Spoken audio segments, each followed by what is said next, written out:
Olá, seja bem-vindo a mais um vídeo aqui do canal Próxima Geração. Meu nome é Felipe Zaleski, sou advogado. Aqui no canal nós falamos basicamente sobre herança, testamento e planejamento patrimonial sucessório, que são conteúdos que você precisa entender para melhor planejar a transmissão do patrimônio para a geração seguinte. Se você ainda não me segue no Instagram, fica o convite, Felipe Zaleski, tudo junto. Lá nós postamos conteúdos também relacionados a esses temas. E se inscreva na nossa newsletter, o link segue aqui na descrição do vídeo, que nós encaminhamos a cada 15 dias, sempre às segundas-feiras, e nós trazemos sempre um resumo do que foi produzido, né, aqui no canal sobre esse assunto, tanto aqui no YouTube quanto no próximageração.com, onde nós postamos artigos por escrito, né, com texto, relacionados aos temas também que nós abordamos aqui. E trazemos também as principais notícias, julgamentos, novidades sobre o assunto. E indo então para o vídeo de hoje, nós falaremos sobre previdência privada, vamos analisar uma decisão do Tribunal de Justiça de Santa Catarina e vamos entender por que esse tipo de investimento não entra no processo de inventário, ou seja, ele não necessariamente precisa ser partilhado entre os herdeiros, assim como os outros bens de todas as naturezas, né, como imóveis, aplicações financeiras, tudo mais. Então, indo direto ao ponto aqui, nós temos uma decisão, como eu mencionei, do Tribunal de Justiça de Santa Catarina, que traz aqui na ementa, a gente está acostumado a analisar decisões judiciais, ementa esse resumo, né, do julgado aqui, e aqui ele já fala a pretensão, né, do herdeiro trazer ao monte partilhável investimentos de previdência privada do viúvo meeiro. Para quem não está acostumado com essa expressão, viúvo meeiro é o cônjuge sobrevivente, e aqui no caso eles eram casados pelo regime de comunhão universal de bens, está mencionado aqui também, e por isso o cônjuge que continuou vivo, né, depois do falecimento do seu marido ou esposa, ele tem direito a 50% de todo o patrimônio, tanto constituído antes e durante o casamento, e a isso se chama meação. Esse direito, então, ele não entra na herança, não tem incidência de imposto, também não vai ser partilhado entre os outros herdeiros, e aqui, ele, além de receber metade de todo o patrimônio, o viúvo meeiro, né, quem sobreviveu, estava também pretendendo partilhar, ter acesso aos investimentos de previdência privada, e o Tribunal de Justiça de Santa Catarina acabou entendendo que ele não tem direito, porque esse tipo de investimento tem natureza securitária, então tem uma previsão específica do artigo 794 do Código Civil que impede a realização de partilha sobre esse valor.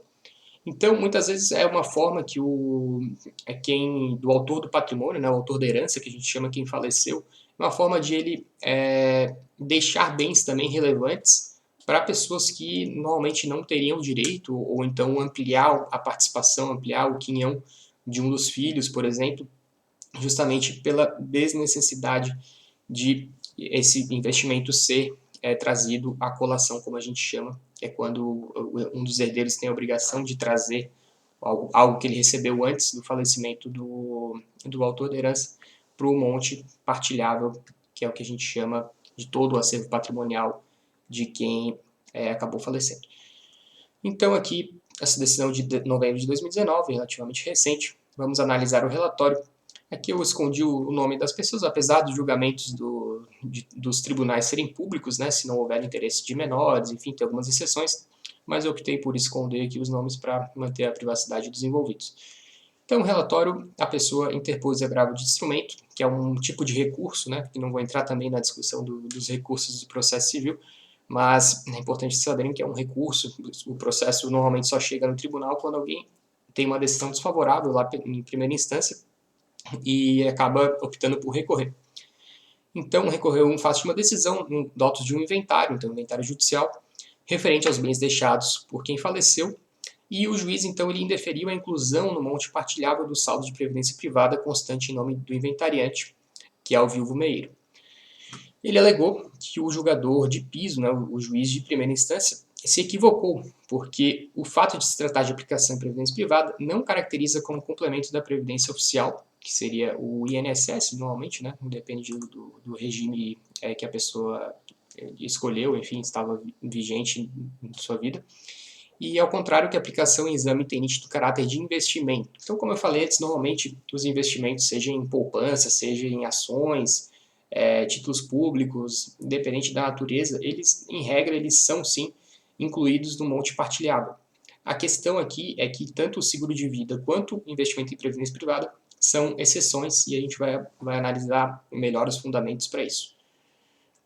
Então, aqui ele trouxe alguns outros argumentos também, não vamos ler tudo aqui, senão vai ficar muito extenso o vídeo, mas o fato é que ele sim estava inconformado com a decisão, né, do juiz de primeira instância e recorreu para o Tribunal de Justiça, trazendo aí uma série de alegações que, na visão dele, né, do viúvo, da viúva, agora não acho que é o viúvo, está escrito ali, na visão dele, deveria sim ser partilhável também o montante aplicado em previdência privada. É interessante também destacar que muitas vezes há esse inconformismo, porque é comum, muitas vezes, a maior parte do patrimônio pode, de fato, estar em investimento em previdência privada, porque a pessoa pode ter começado a aplicar lá atrás, em 30, 40 anos antes do falecimento. Então, realmente, somando todas as aplicações, todos os rendimentos, acaba sendo uma parte significativa do patrimônio. Então, vamos para o voto do desembargador do Tribunal de Justiça de Santa Catarina. Ele entende que, ele já fala aqui de cara, né, sem razão, o agravante. Agravante quem interpôs esse recurso, porque ele vai dizer, depois ele vai fundamentar, que ele diz que os investimentos relativos à previdência privada devem ser conceituados como seguro, a atrair a incidência do artigo 794 do Código Civil. Nós temos no próximageração.com um artigo específico que fala sobre seguro de vida, e nós exploramos esse artigo do Código Civil também. E temos um outro post que nós falamos exatamente sobre previdência privada. Nós trazemos inclusive a diferenciação entre VGBL e PGBL, que ele vai trazer um pouco aqui na decisão. Mas vamos lá. Então ele analisa para isso as informações prestadas pela SUSEP, que é a instituição, né, oficial no Brasil que regula os seguros, e a respeito do VGBL em seu sítio na internet. Ele fala que VGBL individual é o Vida Gerador de Benefício Livre, que é um seguro de vida individual que tem por objetivo pagar uma indenização ao segurado sob a forma de renda ou pagamento único, em função de sua sobrevivência ao período de diferimento contratado. Então aqui pode ser uma renda, né, pode ser uma parcela mensal, que vai sendo paga depois que a pessoa saiu da fase de acumulação, tem essas duas fases, né, acumulação e usufruto, no caso da previdência privada, e ela vai receber mensalmente ali, ou então recebe um pagamento único e faz o que quiser com aquele dinheiro. E já o VGBL, continuando sobre o VGBL individual, ele pode ser de 3 subtipos, conforme a composição da carteira de investimento do respectivo FIE, que é o Fundo de Investimentos, né? Que pode ser de renda fixa, por títulos de emissão do Tesouro Nacional ou do Banco do Brasil, por Banco Central do Brasil, por créditos securitizados do Tesouro Nacional e por investimentos em renda fixa em modalidades e dentro dos critérios de diversificação e diversidade emitidos pela regulamentação vigente. Então aqui ele só está explicando basicamente a natureza jurídica, né? Ele está fazendo essa análise para depois concluir qual é a natureza jurídica do VGBL.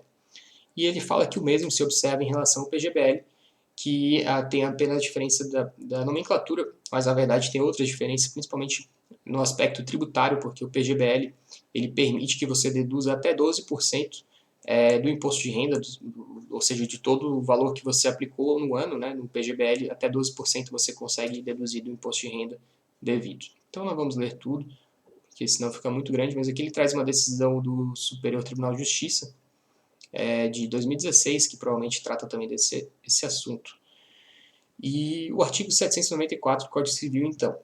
No seguro de vida ou de acidentes pessoais, para o caso de morte, o capital estipulado não está sujeito às dívidas do segurado, nem se considera herança para todos os efeitos de direito.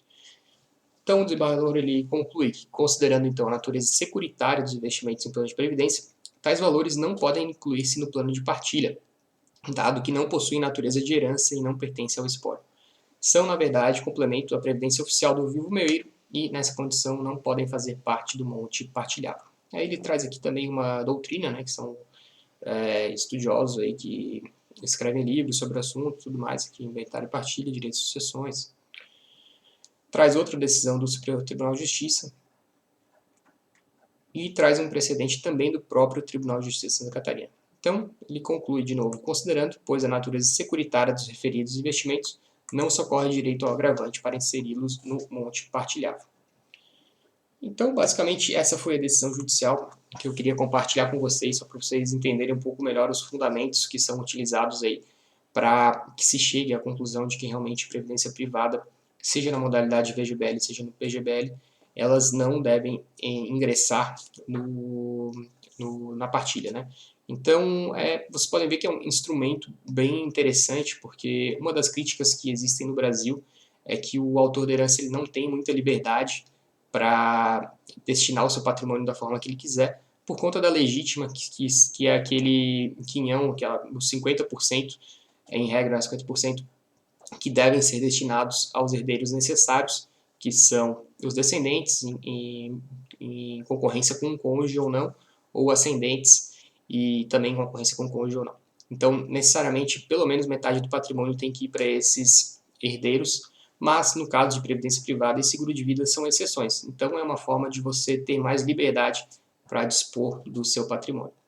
A princípio, né, o que tem prevalecido nos tribunais, como a gente viu nessa decisão, até hoje em dia é isso. Tem muitas teses, muitas críticas sobre isso, porque muita gente entende que é uma forma de você burlar essa regra da legítima. Então, pode ser que a pessoa chegue lá com 80 anos, resolva vender todo o patrimônio, colocar tudo numa previdência privada e contemplar alguém como beneficiário que não seria seu herdeiro.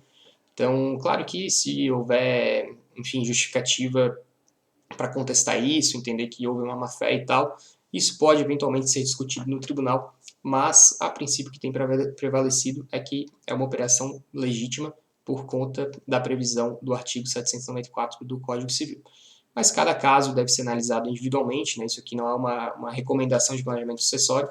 Se você deseja utilizar esses instrumentos para planejar a transmissão do patrimônio para a próxima geração, eu recomendo que você consulte um advogado de sua confiança para elaborar todo o procedimento, né? Porque os mecanismos, né, utilizados aí no planejamento patrimonial sucessório, eles nunca são nunca devem ser utilizados de forma individual e isolada, né? A gente sempre tem que ter uma integração analisando todas as variáveis, o montante total do patrimônio, a quantidade de herdeiros, a relação entre o autor da herança, né, o que está planejando a herança, e os seus herdeiros, tudo isso influencia. Então, nunca se deve utilizar apenas um vídeo no YouTube, seja aqui do canal ou de qualquer outro, para tomar suas decisões. Aqui apenas em caráter informativo, para vocês saberem da existência desse instituto, né, da Previdência Privada, e que ele pode sim ser utilizado no planejamento patrimonial sucessório. Então é isso, se você gostou do vídeo, deixe seu like aqui embaixo do vídeo. Se inscreva no canal para ser notificado nos próximos vídeos que a gente libera. A gente tenta gravar sempre um por semana, né? E sempre conseguimos, em função da correria do dia a dia, né? Gravar os vídeos que sempre dão mais trabalho do que os textos. Então, mas pelo menos os textos, desde que a gente começou esse projeto, a gente consegue manter aí uma frequência bem boa no próximogeração.com. Mas se você também não tem tempo de acompanhar, reforço aqui o convite para assinar a nossa newsletter aqui, você recebe tudo no seu e-mail. Então é isso, o vídeo de hoje fica por aqui, a gente se vê no próximo vídeo. Até mais.